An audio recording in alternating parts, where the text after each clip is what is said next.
What's going on behind the the tool tool shed?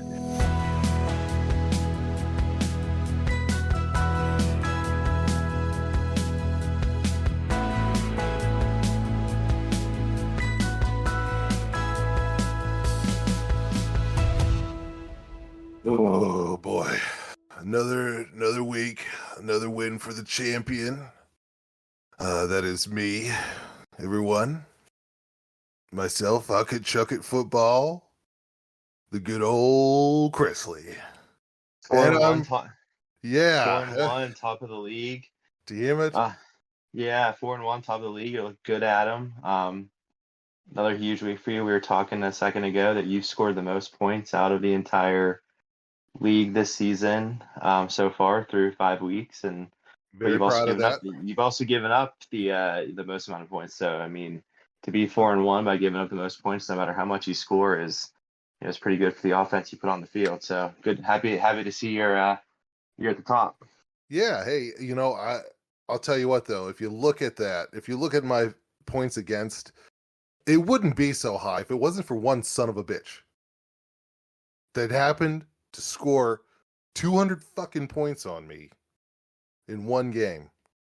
I hope we never have that asshole on here. No, well, fortunately for you, Adam, I revenged that victory this week, and unbeknownst to you, I asked my old Bell Township Bobcat confidant to, come talk about his loss and maybe give us some insight for the next couple of weeks. So, Trevin has joined us today, owner and team GM of Illegal Touching. Trev, welcome. I believe this is your second season with us, if I'm not mistaken, maybe third. What's going on, boys? Happy to be dialing in from the Illegal Touching League office here. Burning the midnight oil after a tough loss. Licking my wounds. I was happy I could go 1-1 against the podcast co-hosts here. It's been a rocky start to the year. It has been a rocky start for everyone, except for week whatever the hell it was when you scored 200 points. I'm sorry, I just can't get over that. I'm sorry, man. I just can't. You son of a bitch. Yeah, the offense was firing on all cylinders there for a little while. But yeah, can't sustain any drives. We've been preaching to the team fundamentals this week. We're going to shorten up the playbook. See what we can do to try to generate some offense after a tough showing against the commish, the one and only franchise Blau. It's can't win a lot of games when you have big weeks and then come back with a stinker the week after. It is. So it's been a long week of practice here for the boys.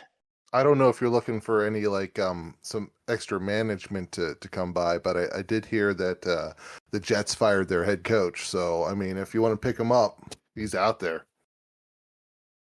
I feel like that's a natural transition to go from the Jets to Illegal Touching. Some might say it's even a step up. It's actually what's supposed to come next. Exactly. We got Belichick on our short list. Yeah, you don't want to give him a promotion after going 1, 2, and 3 or whatever with the Jets. So he doesn't deserve to be on. He doesn't deserve to be on Illegal Touching, especially from the team that has had one of the best scoring weeks of the 2024 season so far. Okay. Thank you. Yeah, our explosive offense can strike fear in any opponent, except you, good sir. We were not able to do that.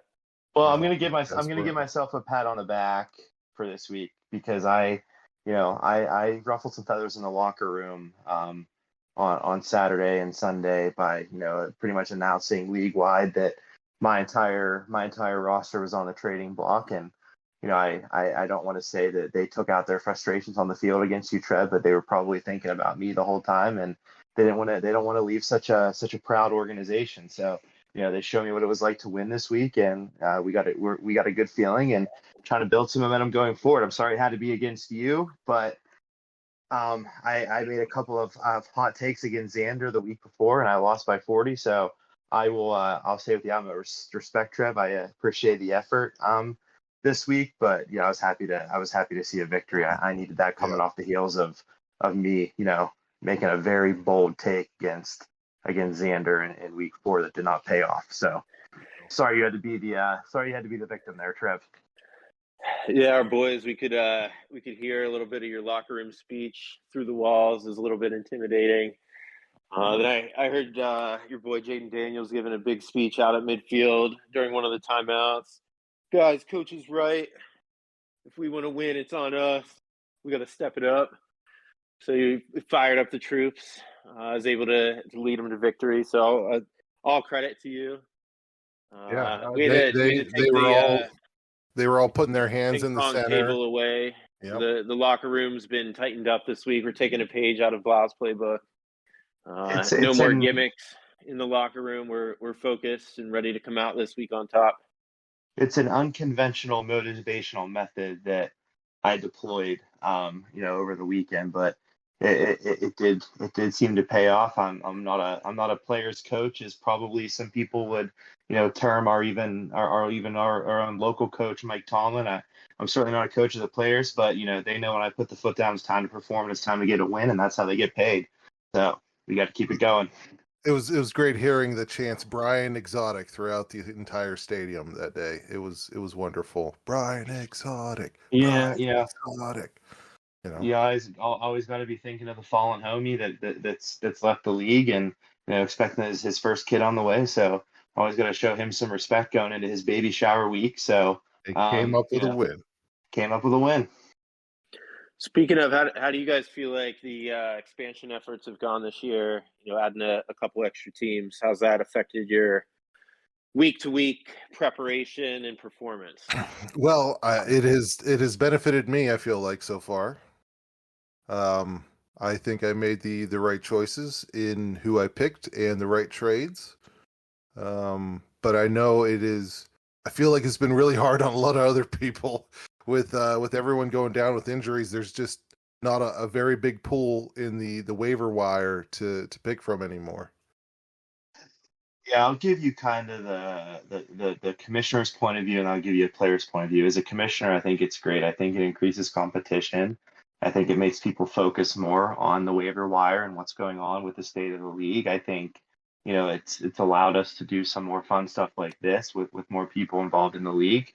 So I think overall it's gone well. I'm happy with with Gage coming back and Billy joining the league. And so I think we have a great group of guys, a very competitive group of guys. But from a player's perspective, it's challenging. Just like Adam said, you have to be on top of the waiver wire. You have to make some educated guesses at best. I mean, I was dealing with some injuries this week. I was dealing with some of the bye week struggles. So sometimes it just goes out to pure luck. But Trev, I'm curious, being a newer member of the league, how you kind of feel about the expansion efforts. I know you were part of the expansion, I think, when we moved to 12 teams. So, I know you've been here for a couple of years, but how are you feeling with it going to 14? To quote Mike Tomlin, we do not care. We're ready to battle every week. You could make it 50 teams. We're a group that packs our lunch pails every day, comes in ready to work.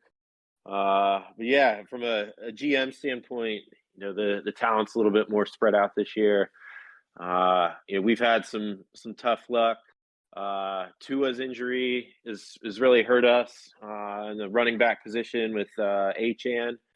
The whole Dolphins offense has kind of fallen apart, so I know that's hurt a lot of people around the league. One team I've been impressed by is JJ, who I think had CMC at number 1 overall. He did. I think with a big league like this, to have that guy be out the whole time with who the heck knows whenever he's coming back. But I was checking the standings, and I think he's got like the same record. He's like 2-3 or 3-2. So I really figure, like, man, if you had the number 1 overall pick in a 14-team league and that guy hasn't even touched the field yet, that's like a death sentence. So he's done a good job coaching his group up, making some good pickups. So impressed by him so far. I think he's adapted really well to the expanded league here.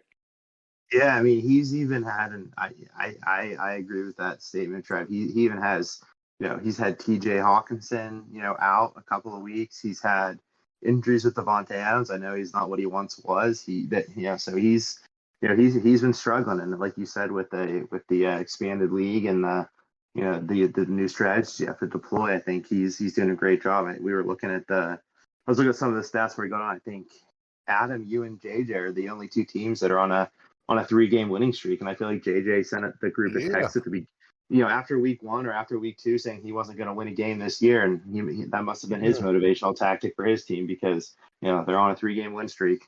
Yeah. Yep. He's doing good. He's up to 3-2. Grace Charis probably threatened to stop the thirst traps on Instagram if he's kept losing. So yeah.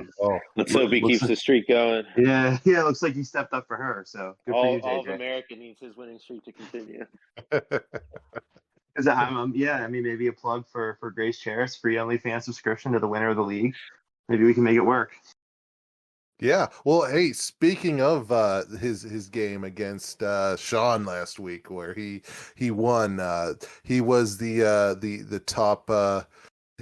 They were the top 2 teams of week 5 that actually got their own little write up here, and I think I'll just go over it real quick here. This is about JJ's team here, so it wasn't a ton, but Grace Charis eked out a 9.85 point win against the Lone Rangers.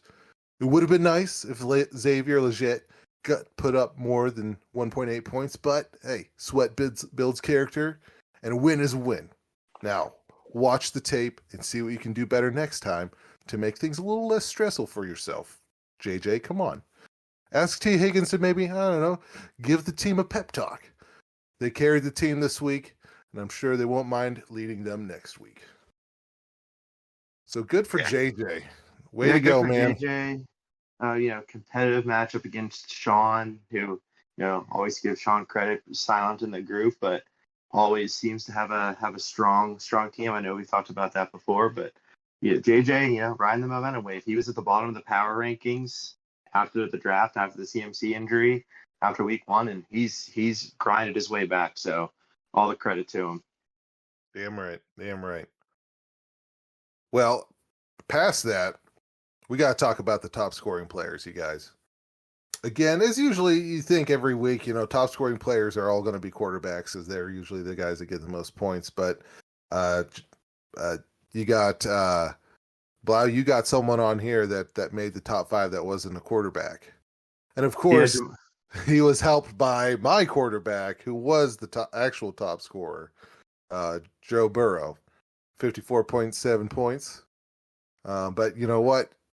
You're going to be number 1 in the league. I want to pick the number 1 QB that's going to throw to the number 1 receiver currently, and that's fucking that's the guy, your guy, Jamar Chase. After I threatened to trade him, he proved that he wanted to stay with Brian Exotic.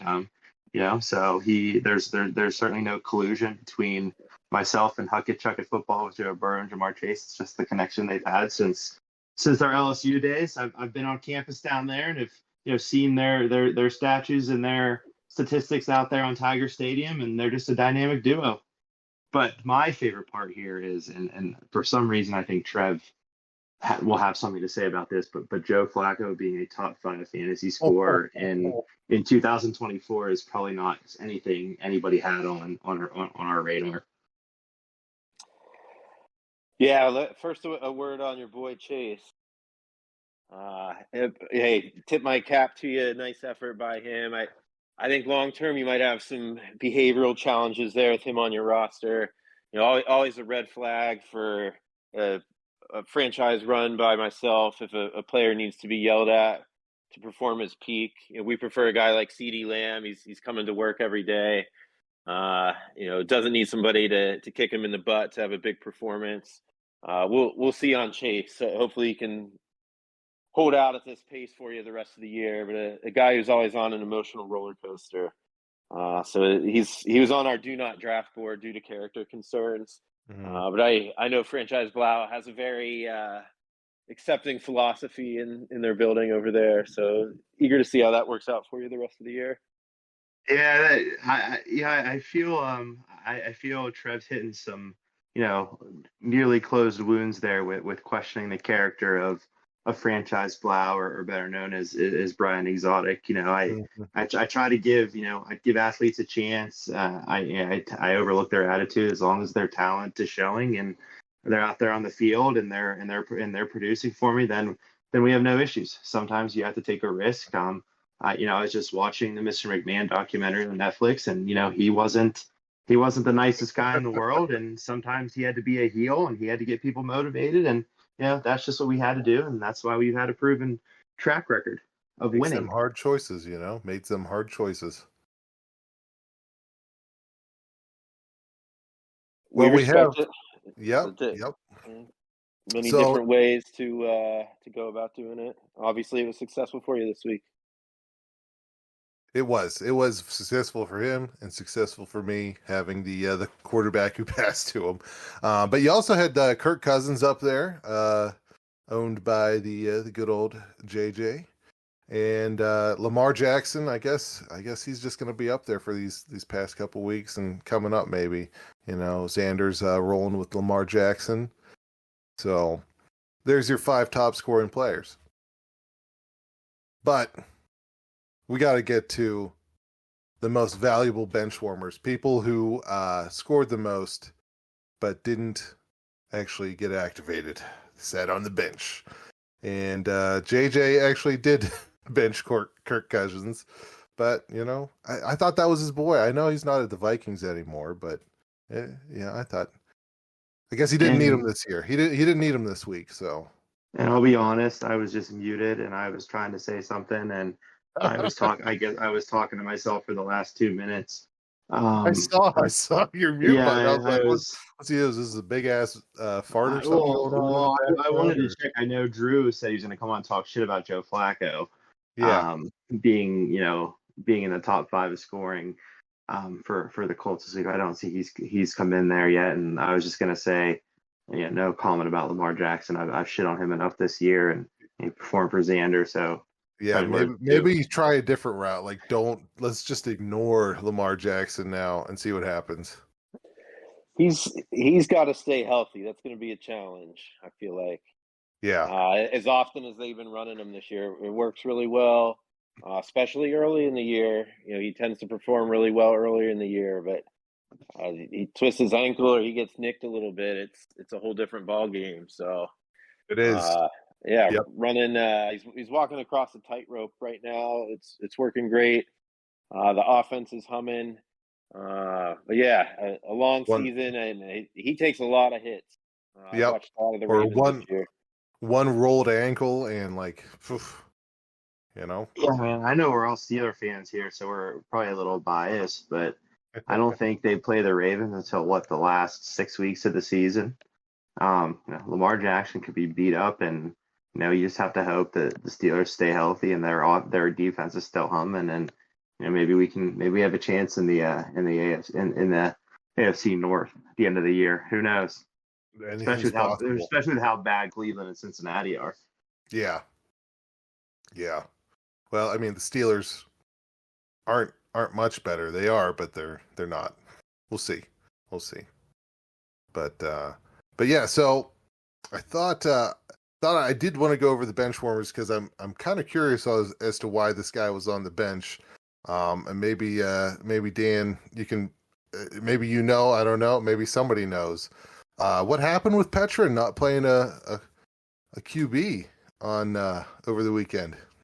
Because he had Caleb Williams on the bench at 33.6 points. So I'm gonna make a comment, and I'm gonna be very loud and clear about it. That that there should be the expectations that no team will tank in this league, and if that's a sign of not playing a quarterback, that Lewis Hamilton fan club is tanking for next year, even though he's the defending champion. That's not going to be stood for. So I don't really have an explanation for you, but we're gonna have the league investigate it. All right, I'm glad to hear we have an investigation going on. So but Napkin Math, he would have won too. See? So yeah, that could really have a big impact on the standings at the end of the year here. Yeah, it was a very questionable decision by Petrin. I don't understand it. Listen. I'm gonna play the devil's advocate here and say there has been times where on weekends I've gone up to camp and I have no service up there, and I'm there from Friday to Sunday night, and it was like maybe one of those things where I think is it Richardson? He had Richardson, um, who was I think it was that morning they said that he wasn't going to play, so maybe he didn't have any access whatsoever. But like you said, investigation will be made. And yeah, and we'll find out the story behind it. If there was a family emergency or something happened, then more respect to him if he didn't get a chance to change his lineup. But if Yeah. I find out if we find out there's any kind of collusion or there's purposeful tanking going on, we're gonna have a conversation about it. And maybe he'll want to come. Maybe he'll come on and talk about it. Maybe he'll want to come on and talk about it. So we'll see what happens. Hey, invitation is open. Explain your side of the case, and we can move on from this. Yeah, it's unfortunate. He's a lawyer, so he's going to know how to argue his case, and he's going to make a good plea, and so we'll see what he says. But Adam, Adam Petrin, if you're listening, I'd like to know why we didn't have a quarterback in the lineup in Week 5. There you go. There you have it, folks. All right, Look let's get forward into to next week's pod live from the Jefferson County Courthouse. Man. Yes. Sponsored by Demand Sports. By Dunham Sports. By James Webb. Tractor Supply. All right. Let's check out the false starters, everyone. How about Sam Darnold getting started for Jimmy? Only coming up with 6.1 points. That's probably why Jimmy didn't do so well against Drew. It's not even from a team that is 5-0. It's surprising to see that kind of performance from Sam Darnold, which probably did contribute to Jimmy losing. Yeah. Let's see. Let me look into it here real quick. Just real quick here. Yeah, he only got 93 points compared to Drew's 140. So you get Sam Darnold producing. Let me see what he's done in the previous games here. He's been a beast this year. Yeah. I mean, I can't blame him for starting him. You'd want to start him, so it's just, I think they got off to such a hot start on Sunday morning over in England that he didn't really need to do too much. I'd say Darnold, I don't believe Darnold got drafted. So that's got to be like one of the, up until this past week, one of the best free agent pickups so far. He's been one of the top QBs, and he didn't even have to spend a draft pick on him. Yeah. Right. Yes. So Jimmy did a good job picking him up off the waiver wire. It's you could argue he's had MVP caliber numbers the first 4 weeks of the NFL season, and maybe Week 5 is just an anomaly. But yeah, it was interesting to see. I see he's got Bo Nix in the starting lineup for this week. So yeah, interesting to see if he's going to ride with Darnold long term through the rest of the year. Have his level of confidence in him. Kind of a journeyman quarterback with off to a hot start so far this year. But yeah, if he keeps playing that well most of the rest of the year, that's going to be a huge advantage for him. Yeah, it will. So our second false starter happens to be one of my guys. Thankfully, I didn't need him. But Deebo Samuel has had some, I think, two less than wonderful games in a row, but he only got me 3 points this week. Yeah, I think the 49ers are in utter turmoil right now. With injuries, and I think their team is aging a little quicker than maybe the experts thought. I think I heard a stat that they've given up 2 10-point leads in the fourth quarter this year so far, and I there's something going wrong in San Francisco that's contributing to that. Maybe it's the drama around the whole Ayuk thing. I know Kittle's been hurt. Devo hasn't been healthy either, and CMC No, obviously being no. out takes you got to have two guys on CMC every time. So Yeah. there's going to be some changes in San Francisco. Well, I'll tell you what's kind of good to see is that all right. So Debo didn't get the ball this week. It was Brandon Ayuk who got the ball this week, and Should maybe be a that's Steeler. just that's true, right? Yeah, I was waiting for that. Never came. Maybe Devontae Adams. We'll see. but yeah, Ayuk got the ball this week. Maybe this. Or last week, I guess I should say. Maybe this week, the opposing team will focus on Ayuk and leave some room for Debo. So we'll see. We'll see where it goes Who from there. knows? And Yeah, then fire. Yeah. No, go ahead, Adam. Well, I was going to move on, but what else were you going to have to say about it? No, I have nothing else to say unless Okay. Trev has something.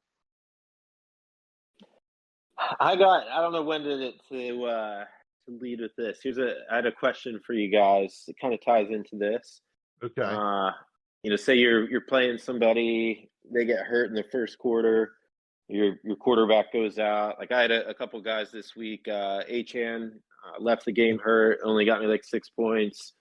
And my kicker, which very rare that this happens, like Jake Moody was trying to make a tackle. I think he sprained his ankle, so he's out for the rest of the game. I've been thinking on this the last few days, and I wonder if at some point, maybe this is already a thing, but for fantasy, instead of drafting players, you draft like units on a team. So you would draft like, instead of Deebo Samuel, you draft like San Francisco wide receivers. You get all the fantasy points for like the unit of the San Francisco wide receivers, or like the Baltimore Ravens tight end, or San Francisco's kicker. So then you're like insured a little bit, like you're always going to have warm bodies out there. It would change a lot. It's like certain teams are going to be like stacked, but I feel like there's something to that, or like maybe fantasy evolves, or you've got like I don't know, somebody who's like a half bench, half starter, and like if somebody gets hurt, like within the first half or something, they get subbed in. So yeah, I don't. Especially with our league, with it being so spread out, it's very like you're dependent on your horses to play really well. If somebody gets hurt, you're probably screwed, which is kind of fun. It makes it exciting to have to do like the high wire act like that. Yeah. But I do think there's like a different format that would be interesting. Maybe not for this league, but more of just a general comment that I think would be interesting for somebody to try in the fantasy world. Well, it's funny you bring that up, Trev. So I had a work league several years ago that we didn't have that for every position, but we had that for the quarterbacks. So you drafted the Steeler quarterbacks or the Viking quarterbacks. So if Ben Roethlisberger went down, I was getting whoever the backup was at the time, and you weren't giving up all those points, and it worked out. It worked out fairly well, and it made you look at backup quarterbacks to see, who do I trust coming in? If this guy gets hurt, and I think it was pretty fair, and I don't know that the league's ready to do that for every position. But we could have a discussion in the summer meetings about when we open up the book for rule changes, and look at some things that are impacting points and the competitiveness of the league, and that's always a conversation we're willing to have. Maybe it could be something like how DraftKings and FanDuel does it, where everyone can pick the same players, but each player has a certain value assigned to them, and you only have so many points that you can use to draft a team.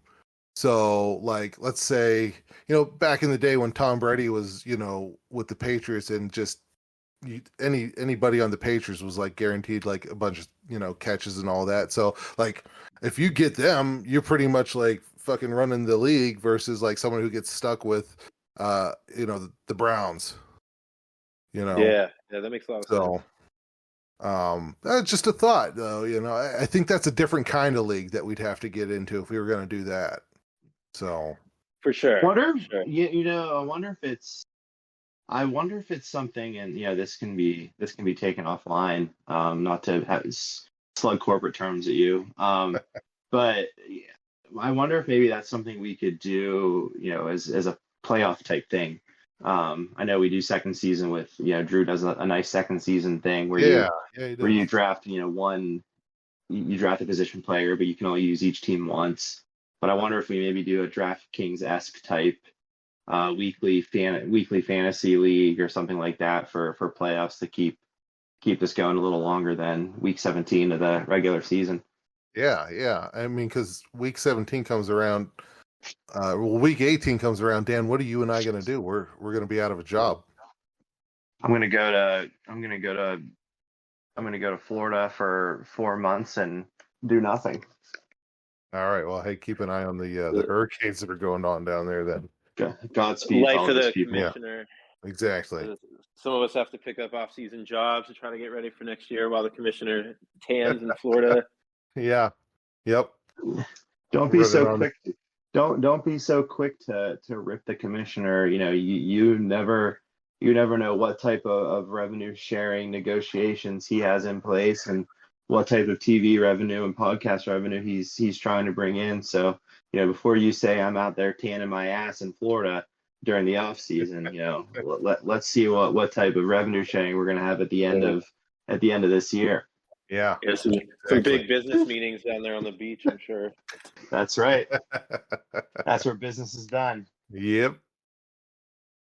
Well, hey, I'll finish off false starters with some. I kind of want to change what the last one is on the false starters because that's not fair.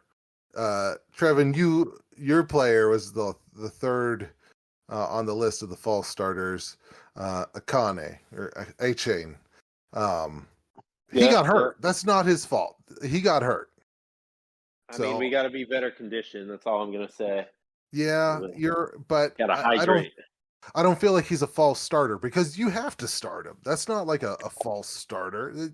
This is not like you were going to bench him. So I'd like to put in one that I had on my team instead that did not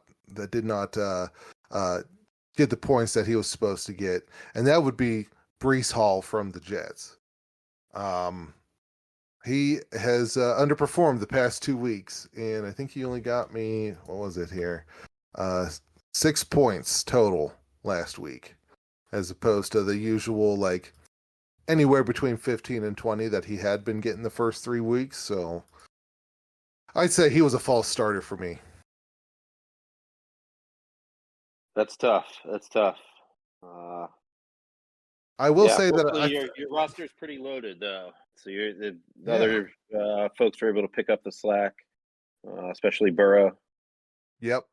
I had a couple people overperform and then a couple people underperform. That's all right. It worked out. I was able to beat Craig pretty easily, if I say so. But so yeah. Well, we can. I say that's the end of that. We have one more graphic that I kind of wanted to go over here because it's kind of do it. This is what's called the game changer. This is one player's performance can determine an outcome, and this week it was Jamar Chase. And shout out to Jamar Chase. Spectacular performance. MVP of the team this week. Did everything I could have asked him for. I've been hard on him this season. There's been contract disputes. I still took him first overall. I had faith in him that he was going to come in and play his ass off, and he did. I gave him some tough love this week, and he performed. Congratulations, Jamar. Let's keep it going, baby. Yes. What a football game that was. Cincinnati and Baltimore. Unbelievable. It was actually very, very unbelievable game. Very entertaining game, to be honest. It's just I just wish both teams could lose. Yeah, it was hard to pick who to root for as a Steelers fan. Probably the best game I've seen since Punksy versus Clearfield. Back in the glory days of Dan Blau at tight end. Mm-hmm. Big 7-6 victory for your boys. Yeah. 2003. Probably was.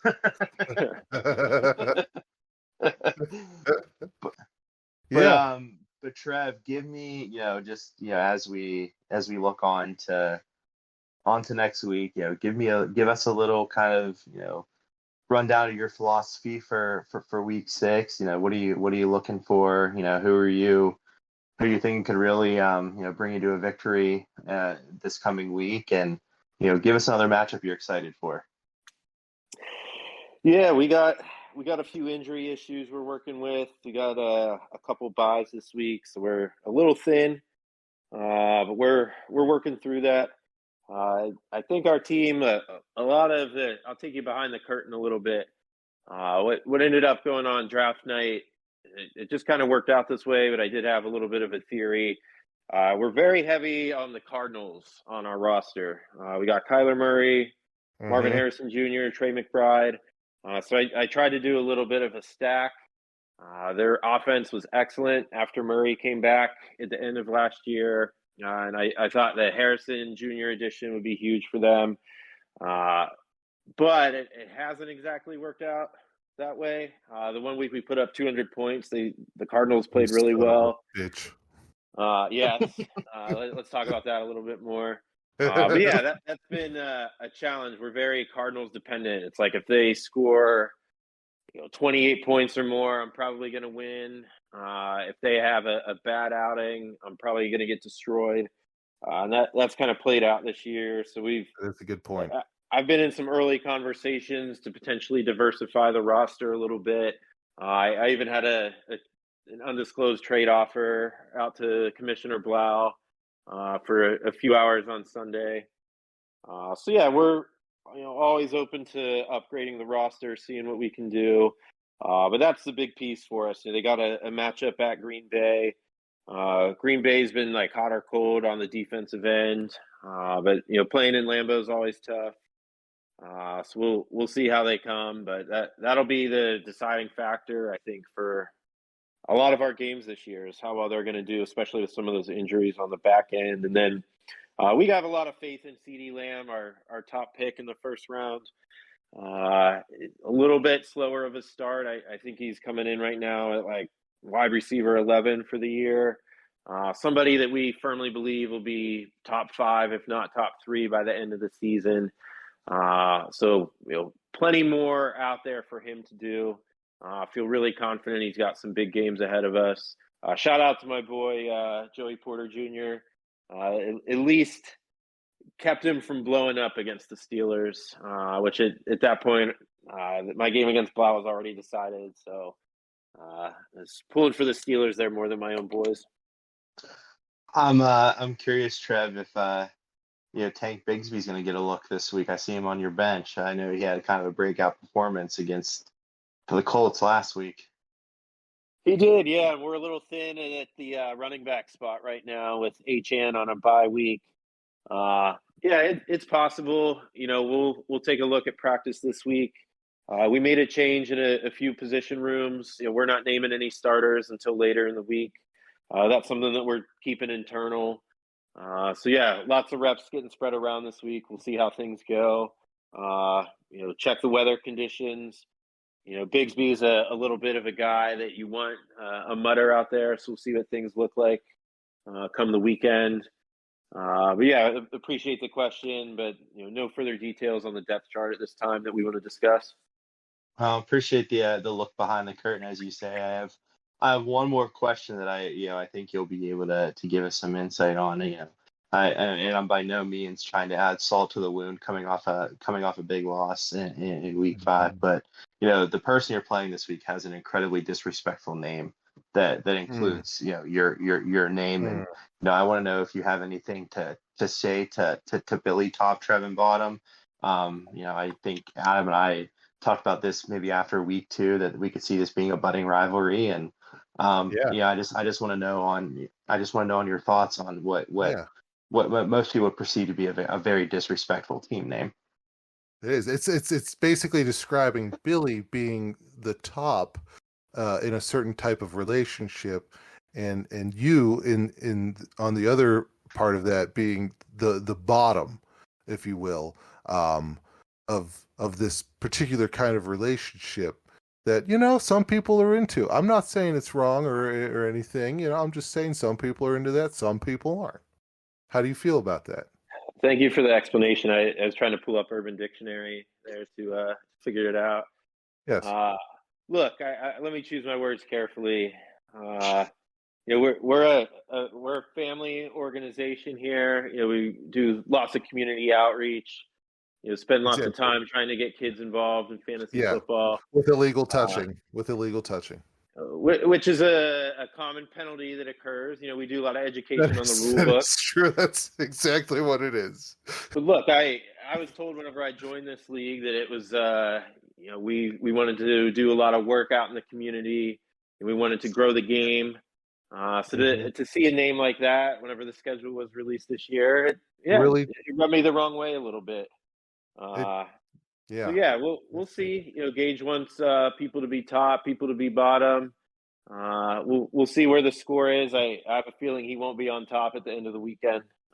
We'll just leave it at that. See what happens on the field. Maybe there'll be a little bit of illegal touching, either to the top or the bottom. Who knows? Could be one way or the other. Yeah, I mean, I'm not trying to step in here, but I know we're talking about a matchup that we're looking forward to outside of our own, and if I'm looking at one matchup, I think it is the Trev versus Gage matchup. It's very evenly split. I think Trev, you might be plus 1.2 points or something something like that. So on paper, it's very competitive, and I think there's some animosity outside of outside of the football, outside of the game, that could be fueling the fire. So I'm excited to see where the matchup goes this week. Gage is my boy, but like I've said before, and I'll say it again, I unless it's against me, I don't bet against the Bellboy. That's right. We're excited for the opportunity to see what happens this weekend. Bellboys are built differently. So we punch up, we don't punch down. So Gage wants to play his little games with his names. Whatever. We're ready for the challenge. Hopefully we can have a fair fight out there on the field. Excited for what's to come. Full faith in our men to step up this week. And we're not going to get distracted by the childish naming. And I mean, I don't know if you guys have heard some of the chants they do at his stadium, but I don't think this podcast is appropriate to discuss them. Just disrespectful. Just it's sickening. So no bulletin board material for illegal touching this week. It's business as usual in the locker room. Absolutely. Yeah, this is a professional organization. We're focused on ourselves. So we have a bad performance, we look in the mirror. Yeah. I kind of want to look and see if there's a correlation to be made here. This is actually looking at how his lineup is compared to yours. And he's kind of going the route that I've taken, where I'm actually playing 3 running backs and 2 wide receivers.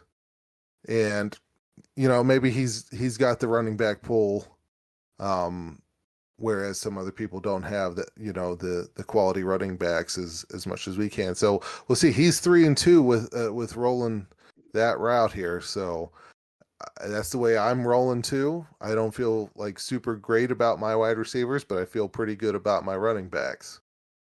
See how this works for him.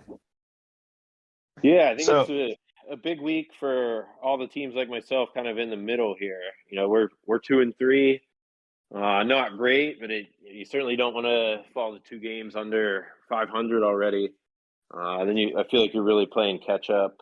And then I think if I look down like the bottom of the standings, shout out to Tony, Sean, 1-4. I mean, this has got to be like a must-win game for both of them. So glad we're not in that position, but we try to treat every week as a must-win, with a little extra motivation this week, going up against Gage. Right on. So Trev, just curious, and then Adam will take a look at your matchup for this week. But just curious if there's anything else, like that you had your eye on for coming into week 6 outside of your tough matchup. Yeah, I'd say the one team we always try to keep a close watch on is Wade Boggs style, which is Drew's team. I think from the couple of years I've been in the league, I don't even know if I've ever met Drew, but his team is always very, very good. That's a matchup we kind of view as a little bit of a rivalry. And again, he's doing really well this year. He's had some injuries with Cooper Kupp. I see he's still carrying Jalen Warren, which I was a little surprised to see, but must think the Steelers' offensive line will turn it around at some point. He just lost Nico Collins to IR. Yeah, I was going to say, you look at his roster, and he's got some buys this week. Justin Jefferson's out. Mahomes, who's had a little bit of a rough start fantasy wise, is on bye. So yeah, I mean, let me rattle off his lineup here, and tell me if this seems like a 4-1 team. We got Daniel Jones leading the charge, Chase Brown RB1, Tyrone Tracy lined up at RB2. I had never heard of that person before. Jalen Pope, wide receiver 1. Again. He still has an open spot right now for wide receiver, and maybe making some midweek moves. And he's got Dalton Kincaid and Rico Dowdle winding it out there. So, I think he's going to have a tough road this week. But somebody I respect as a player. I've learned not to doubt him over the years. I think you never. This is the perfect opportunity for Billy to get another win here, because if you look at Drew's team, he's got that empty spot at wide receiver, but who's he going to drop? Who's he going to drop? I mean, you drop Nico Collins because he's on IR. Someone's going to pick him up and wait for him to come back. You can't drop Cooper Kupp. You can't drop him. He's going to be coming back. He needs Cam Akers because he doesn't really have any or any other running backs that are worth a damn, really, because Jalen Warren's not, he's still number 2 as well. Maybe he might want to drop Jalen Warren, I guess, is who I'd have to think. That might be his thought process on this. He's carrying 3 quarterbacks right now too, which is weird. So it is. Yeah, I would say Warren or Flacco, might get dropped. He's not going to drop Mahomes. No. So yeah, a little bit of as I was getting through the league, a little bit of a roster crunch situation there. But one of the premier franchises of the tool shed. So I think everybody he's got something up his sleeve. Watching closely there. For sure, yeah. Your eyes peeled on the waiver wire for some late roster activity. Flurry of moves to come. He's probably waiting for someone to drop a receiver too. Who might be able to put up some points. Yep. Yeah, I don't know if this is a testament to the scouting department on Wade Boggs style, or if I need to restructure the scouting department on my team. But I haven't heard of 3/4 of the people that are in his starting lineup this week, and that could be shame on me. But at the same time, you never see. He always pulls something out of his hat, like you said. And I think it'll be a competitive matchup. It will be. And Billy, like I said, this is your chance to shine, man. You get to 3-3. You might have hit a break with Drew's team kind of hitting buys and injuries. This is your time. Your time to turn it around. Turn around, Billy. I know you can do it. I believe in you. Yeah, let's see what Billy does, and we'll be curious what the discussion points on this matchup are next week. But Adam, just real quick, just give me a quick rundown of your matchup, what you're thinking, and something you're looking forward to, in other parts of the league this week. Sure. I feel pretty good this week. I don't have any bye players that I need to worry about, at least, other than I had to pick up a kicker. So I went for Nick Folk, Tennessee against Indianapolis. I feel like that's a safe bet, at least, nothing too risky there. So he might get me 2 or 3 points, if anything, but that's all right. if I go by projections, I won't necessarily. I could probably sit my kicker. So I don't know. Uh, Listen, I'm feeling pretty good. I know I'm being a bit cocky, but that's all right. Alvin Kamara has had a questionable throughout the week, every week so far, and then by Saturday, it's gone. Deontay Johnson, same thing. He's had like this groin injury. He's. I'm not crazy about my wide receivers, but I'm hoping that Red Rocket can turn it around against Atlanta, and it turns into a gun show, and they have to start tossing the ball down the field. So I think Deontay Johnson will come through for me. DeAndre Swift, I stuck with DeAndre Swift for the what was it, the first 3 games? He was on my bench, for the first 3 games, but I had to play him in the fourth week. It's had a big 2 weeks. Yes, he has, and I hope it continues to go up. I hope Caleb Williams over in the Bears territory has kind of found his groove with him and tossing the ball. So maybe it's now become his time. They figured out how to best use DeAndre Swift. So on the other side, I mean, we got Anthony up against me here, and he's got an okay team. I just I don't know. Naj is. I know I traded for Naj. I traded Naj to him for George Pickens, and both. I feel like it was a fair trade because both have kind of underperformed. So, but I think he kind of has to go with Naj at the moment.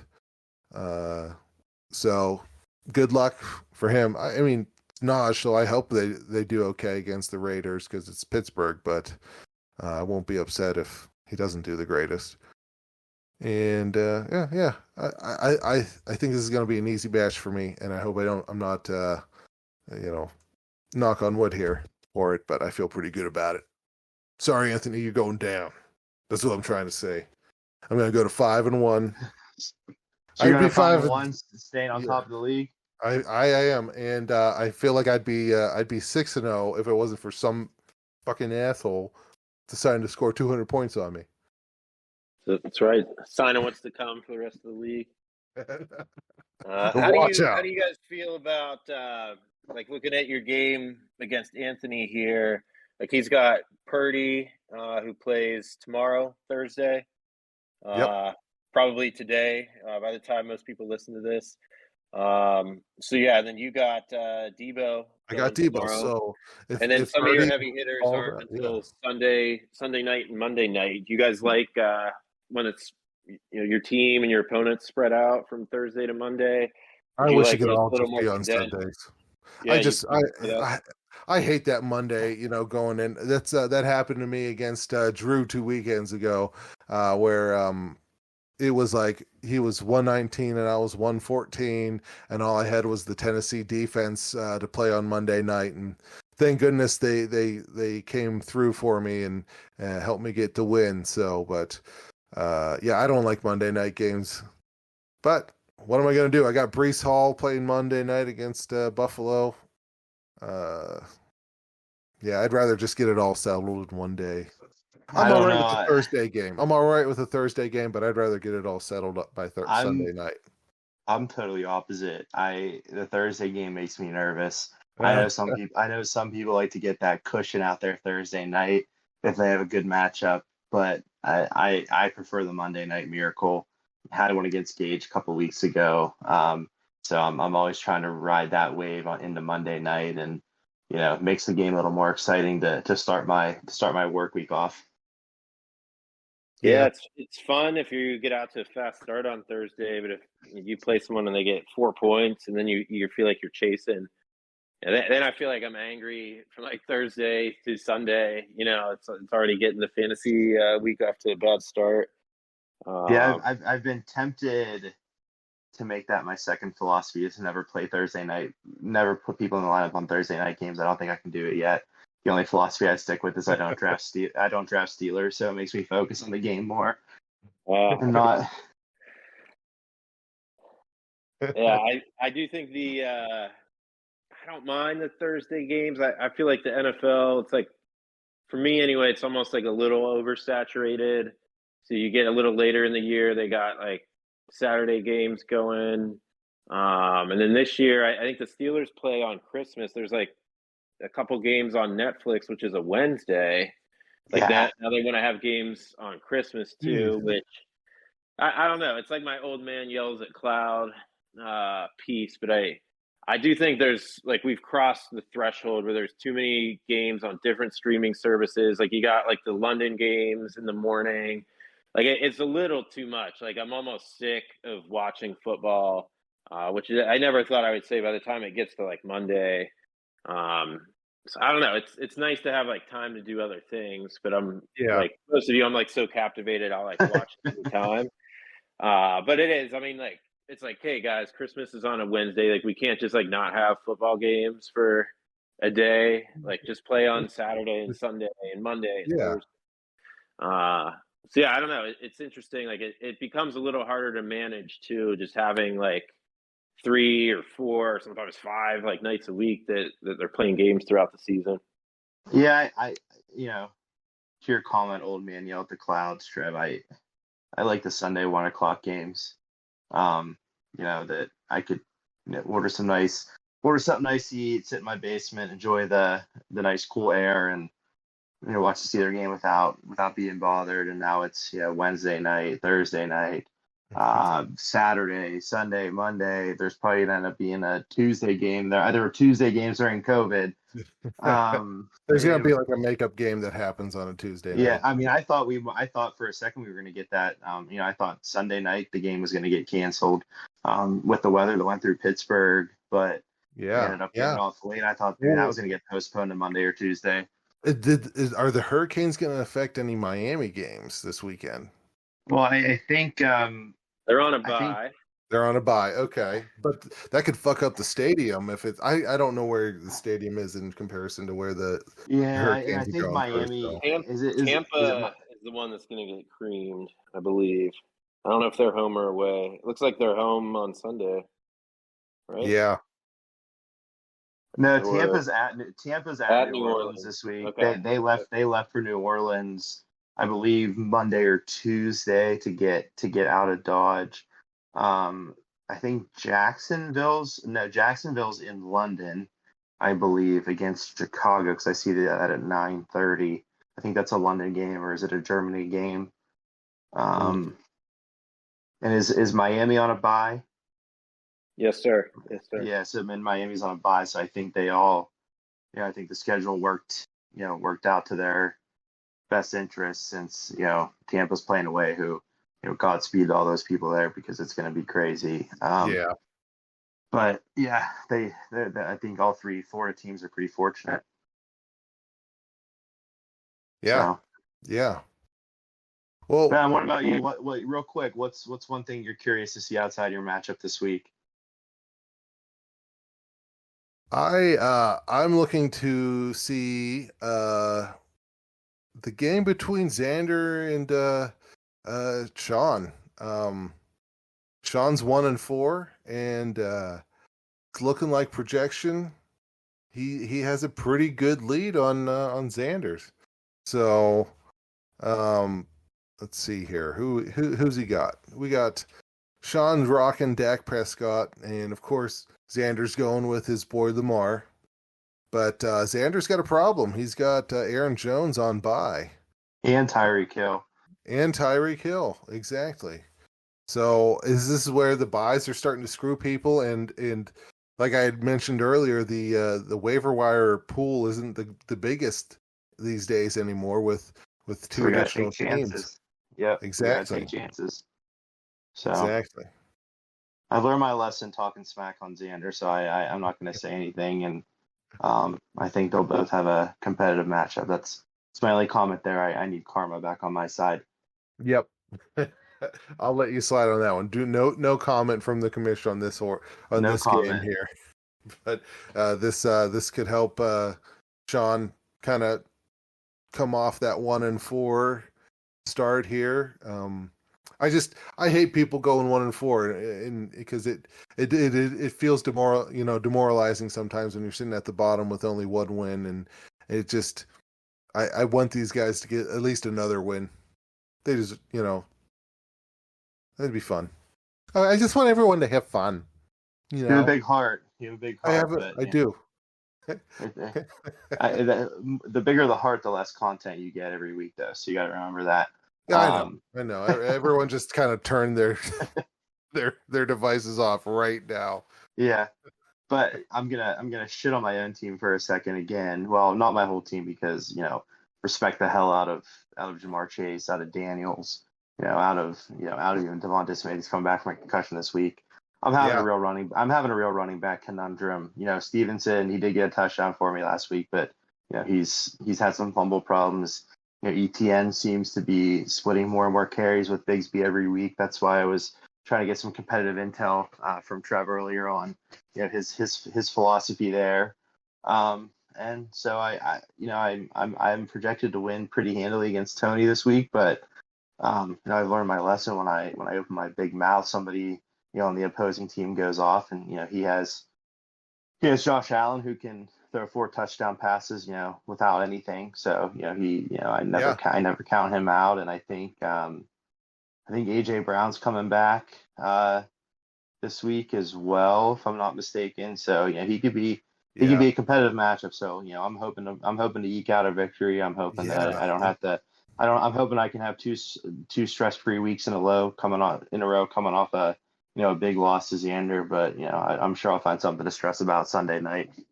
Listen, he's got Tank Dell, and with Nico Collins going on IR, Tank Dell's next man up for number 1 out there. Yeah, but I already told you what I'm looking forward to. Obviously the animosity between illegal touching and Billy Top, Trevin Bottom. We won't reopen that wound again, but I'm excited to see that matchup. And I think now, like you said, Adam, with buys coming into play, it's going to take a real strategy. I got to pay attention to the waiver wire, and I think we'll start to see a few more trades go through here the next couple of weeks as injuries stack up and bye weeks come more into play. But I think overall it's gonna, we're gonna be competitive here the next 5 weeks of the season or so, and we'll continue to evaluate where the league is. But I think we've gone over an hour already. So Trev, certainly appreciate you being on, giving us some insight into the into the franchise illegal touching. We're happy to have you as part of the league. I'll ask you just give me one hot take before we sign off for the night. Oh man, one hot take. I'll leave you with this. Not quite a fantasy take. I'm just going straight up Steelers here. It's got to be Russell's ball. QB1 this weekend. Oh, you're calling for Fields to be benched. Look, Fields could be the future, but I'm having a little PTSD watching the games the last few weeks where it's very reminiscent of the Kenny Pickett era, where we're only going to score 1 touchdown a week, maybe a couple field goals. Like, we're just not putting enough points on the board. You brought Russ over for a reason. He can sling it. You got to cut him loose and see what he can do. Because maybe he tanks, then you can go back to Fields. But if we really want to make a deep run in the playoffs, we're going to have to score some points. Especially you look at that Baltimore-Cincinnati game last week. Couple explosive offenses. Steelers defense is pretty solid, but they're already pretty banged up. They're going to wear down, having to try to hold people to 14 points every week. I think you got to go with Wilson. He's the one who can, historically he's thrown the ball better, can, hopefully put up some points, at least give a different look. See what happens. Worst case, you go back to Fields, but I don't think the way things are going right now on offense, they're gonna be able to make a run in the playoffs, and that's what you got to prioritize. I'm down for that. I'm down for him starting, and then if he's starting and slinging the ball, go ahead and give it to good old George Pickens. Maybe I'll get him off my bench. Yeah, I agree with your take, Trev. I think the defense has been playing too many minutes. Steelers can't sustain long drives. They're going to get beat up. They're going to get worn out. So I'm sorry, I'm watching the Dodgers just dominate the Padres right now. But yeah, I think, I wouldn't mind seeing Russ get a shot. He won a Super Bowl. Can never count him out. Yeah, he put up good numbers last year. On a crappy team, too. Yep. I'm optimistic about Fields for the long term, but I don't think he's going to carry you through the playoffs at this point in his career. I'd be happy to roll with him at some point, but I'm not ready to punt on the season yet. No. And I feel like Wilson, if Fields is your guy long term, that's great. But Wilson's only going to be here a year if that's the case. So you gotta kind of see what you have there. I don't think it would be any worse than how the offense has looked so far.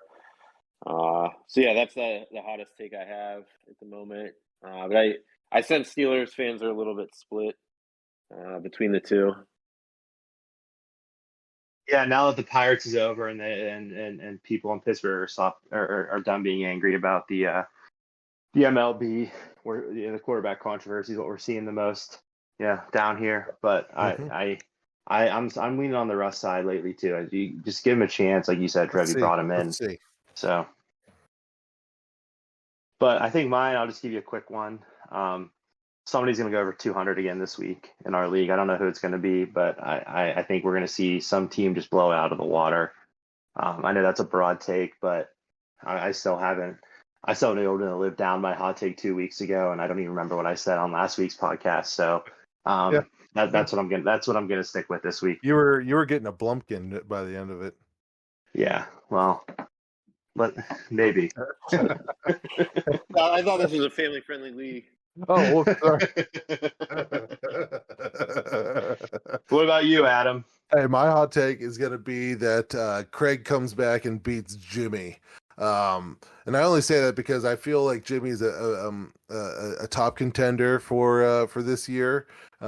He's got a good team, so I want Craig to kind of come back and kick his butt this week here. He's it's close, not as close as you engage, Trevin, but it's their projected totals are 117 to 124, so it's definitely doable if Craig's team can get it together here, and any distance that I can put between me and Jim feels good.